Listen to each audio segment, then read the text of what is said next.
It's 2010.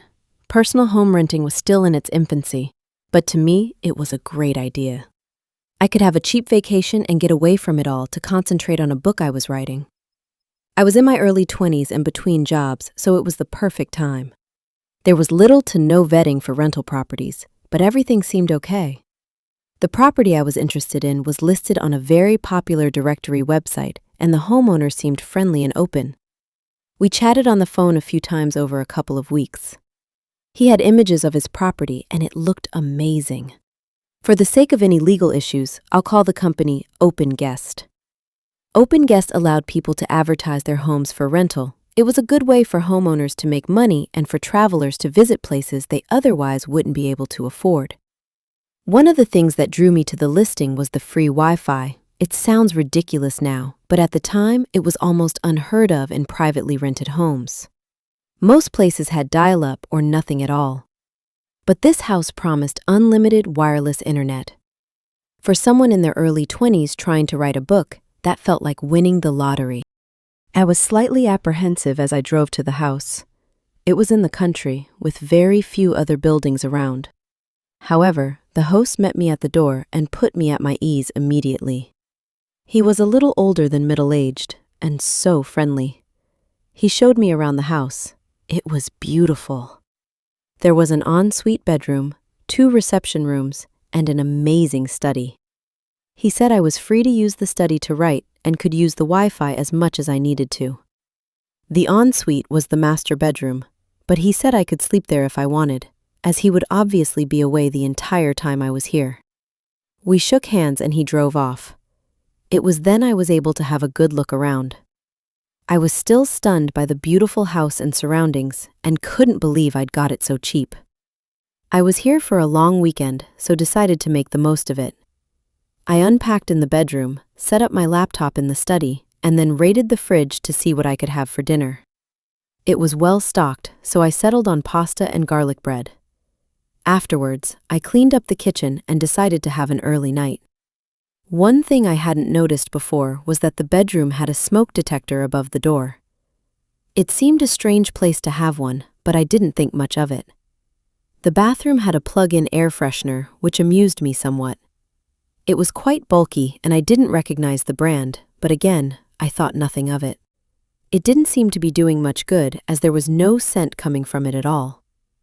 I unplugged it as I'd heard they could be a fire hazard and didn't want to take any chances.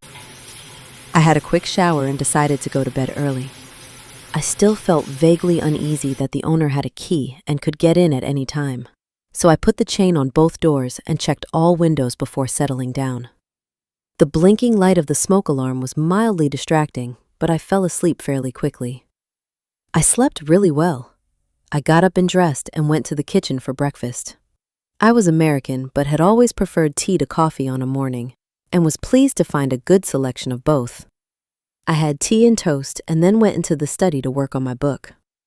Around 10 a.m., I received a text message. It was the owner of the house. He said he'd forgotten something and asked if it would be okay if he dropped by to pick it up. He assured me it would only take a couple of minutes. I was a little irritated as I'd hoped to work undisturbed, but I wasn't unduly worried. I texted back that it was okay and got back to work. The guy arrived within 10 minutes, which surprised me as I hadn't realized he was staying so close, but I didn't give it much thought. He apologized profusely and disappeared into the main bedroom, presumably to pick up what he'd forgotten. He came into the study before he left. "Hey," he said pleasantly. "would you mind keeping the air freshener in the bathroom plugged in? I just have a thing about it." He laughed and shrugged. "Okay," I replied, slightly puzzled. "It's your house." He left and I thought no more about it at that time. I managed a good day's work on my book and had written 4 chapters. I was so pleased. I'd been so engrossed in it that I hadn't thought much about the owner's visit until later that evening. I was settling down in front of the TV with my dinner when I began to turn it over in my mind. Why would he be bothered about an air freshener that obviously didn't work properly? And come to think of it, he didn't seem to have picked up anything while he was here. He'd looked as though he'd left empty-handed. I felt unsettled, as though he'd come back specifically to plug it back in. It didn't make sense. I told myself I was just being paranoid, because if that were the case, how could he have known it had been unplugged? And why would it matter anyway? 10 years later, I would have recognized these small concerns as serious warning signs. But in 2010, nothing bad really occurred to me. I had a little difficulty sleeping that night. Something didn't feel quite right, but I couldn't put my finger on it. I tossed and turned until around 3 a.m., then managed a fitful sleep. I eventually got up around 6 a.m. and this time had a strong coffee to wake me up. I tried to work on my book, but I couldn't find the mood of yesterday. I gave it up after about an hour of trying and decided to explore the house. I noticed there was an attic and a basement, both of which were padlocked. Fair enough, I thought. He deserved some privacy. Apart from the locked rooms and the air fresher incident, there didn't seem anything to be concerned about. I decided to go out and find a store. I was feeling a little stifled in the house and needed to get out for a while.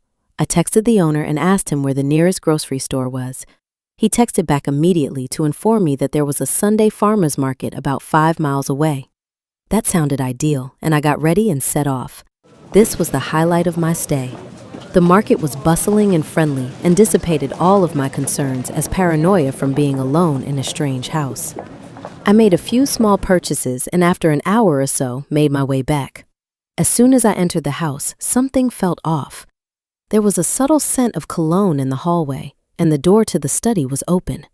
I was sure I'd closed it. My concerns about the house had returned with a vengeance. I wasn't imagining it. Someone had been inside while I was out. The only explanation I could come up with was the owner. Somehow, he'd known exactly when I'd left.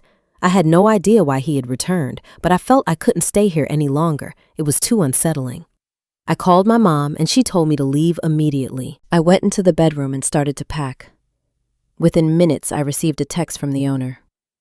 "Hi, just checking in. Is everything okay?" I ignored it, feeling scared and watched. Fortunately, there were only a few things to pack and I just had to grab my laptop from the study. As I left the bedroom with my luggage, I happened to glance above the door. The smoke alarm looked as though it had been moved further towards the bed. I was now in a panic and had the feeling I'd been watched from the minute I'd entered this house. I grabbed my laptop without even turning it off and ran from the house. As I got into my car and turned around, the owner was in his car, driving towards me. He looked annoyed, but I managed to swerve past him and speed off, terrified that he would give chase. However, I checked my mirror several times and he didn't appear to be following me. I found the nearest police station and went in to make a complaint.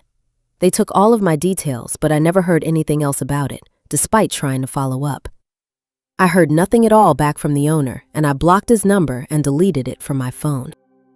The only thing left to mention was that I was a member of an online forum with recommendations about these kinds of rental properties. I tried to warn people of my experience, but the forum moderators wouldn't approve the post because I posted the guy's name and address. Now when I look back, I feel relieved as it could have been a lot worse. I never found out anything specific, but I do feel as though there were hidden cameras in both the bedroom smoke alarm, the bathroom air freshener, and goodness knows where else in the house. Today I still travel, but I'm a much more cautious and much less trusting person. The man took that from me forever.